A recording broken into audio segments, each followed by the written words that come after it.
All right, let's dive into something that has totally reshaped the world of government contracting. We're talking about the Department of Defense's Enhanced Debriefing process.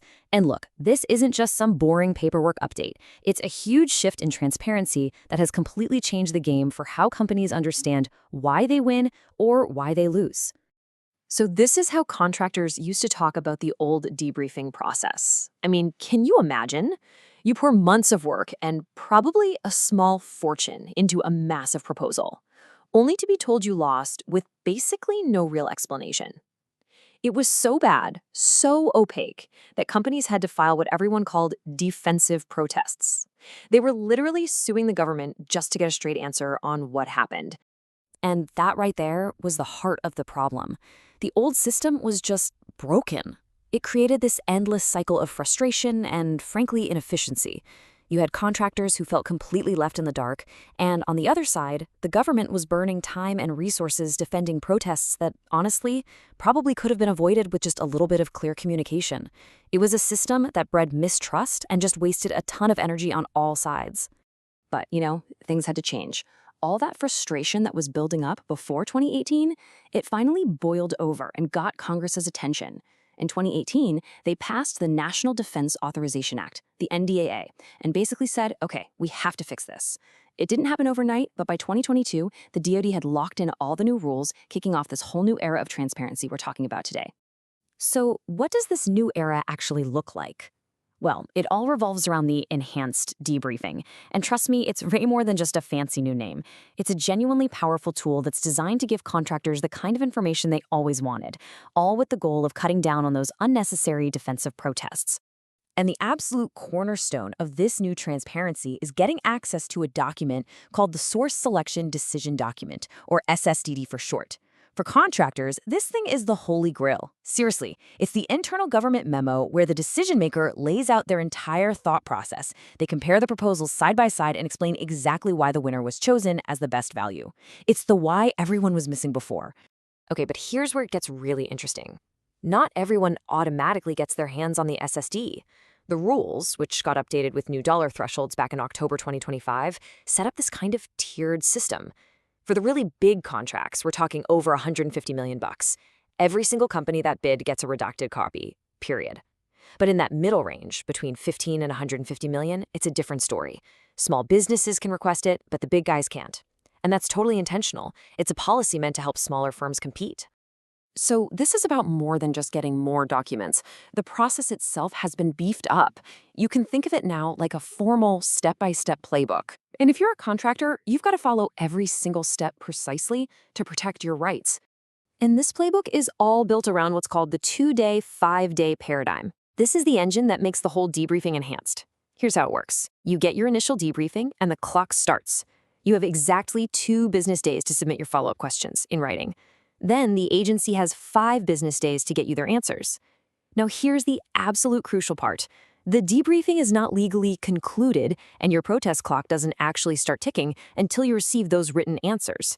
That back and forth, that Q&A, that is what makes this whole thing enhanced.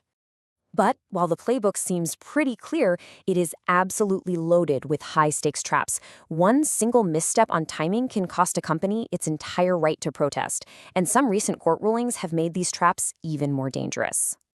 Our first big cautionary tale comes from a case you need to know, Nika Technologies. This ruling came from the Federal Circuit, and it established a principle that honestly caught a lot of people by surprise.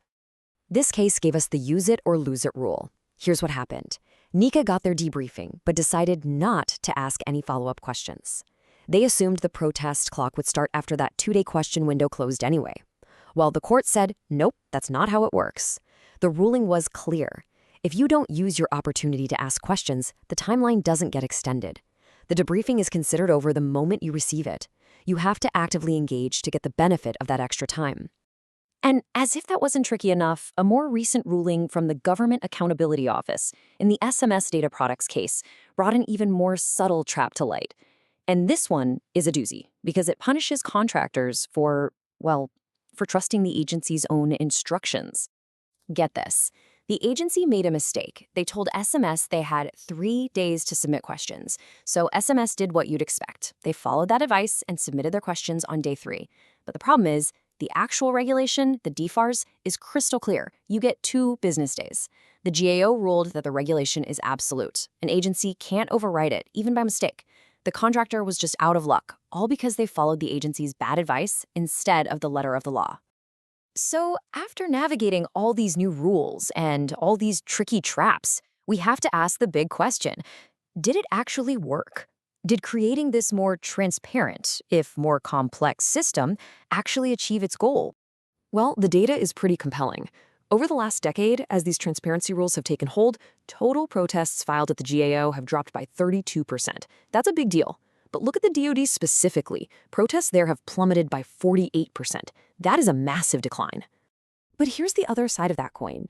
The protest effectiveness rate, that's just the percentage of cases where the company protesting gets some kind of relief, like the agency taking corrective action, has actually climbed to 52%. This is a really key indicator of what's going on. And when you put those two numbers together, the story becomes crystal clear. With more information up front, contractors can see for themselves if a real mistake was made.